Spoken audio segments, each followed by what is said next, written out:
हदीस, हुजूर अलैहिस्सलाम ने इरशाद फरमाया, मैयत जो है ना, मैयत उसकी मिसाल कैदी की तरह है। जिस तरह कैदी जब जेल में जाता है, खुदा जेल में न खड़े,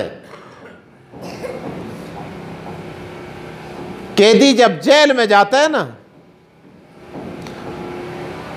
तो उसको अपने मुलाकाती का इंतज़ार होता है, मुलाकाती का मुंतज़िर होता है।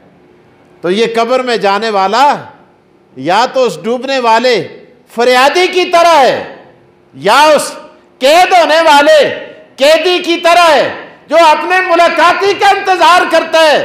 अल्लाह अकबर। तो ये मैयत जब कब्र में पहुंचता है, इसको भी इंतजार होता है कि मेरे ख्वाहिश व अकारब, मेरे रिश्तेदार और मेरी औलाद मेरे लिए क्या तोहफा भेजेगी।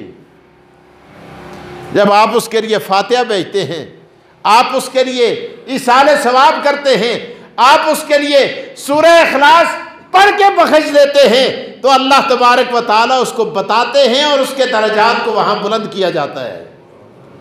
अगर वो तकलीफ में होता है तो तकलीफ हटाई जाती है। तो वैसे भी इसाले सवाब हमारे भी फ़ायदे में है। उलमा ने एक और बात लिखी है, जब आप इसाले सवाब करेंगे ना, किसी को भी पढ़ के बख्शेंगे या पैसे दे के इसाले सवाब करेंगे या किसी को खिला के इसाले सवाब करेंगे,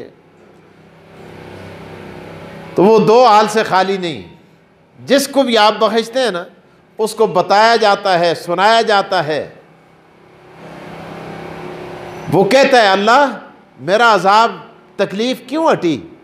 उसको बताया जाता है कि तेरे फलां रिश्तेदार ने तेरे लिए इसाले सवाब किया है, लिहाजा तेरी तकलीफ़ में सहूलत होगी, कमी हो गई।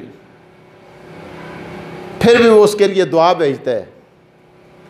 दूसरी सूरत, अगर वो जन्नत में होता है, उसके दर्जे बुलंद होते हैं, तो जब दर्जे बुलंद होते हैं फिर भी वो कहता है ए अल्लाह मैं तो जन्नत में हूँ, नेमतों में हूँ, मैं तो ऐश व इशरत में हूँ, ये दुनिया में परेशानी और मुसीबत में रहते हुए मुझे नहीं भूला और मेरे लिए इस हाल सवाब किया है।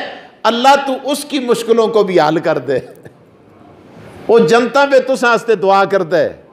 उलमा लिखे ते जनती दी दुआ खुदा रद। इसलिए नेकों के लिए भी आप इसाले सवाब इसलिए किया करो ताकि वो हमारे हक में दुआ करें और वो जन्नत में मौजूद होते हैं और परवरदिगार आलम उनकी दुआओं की वजह से हमारी मुश्किलात टाल देते हैं।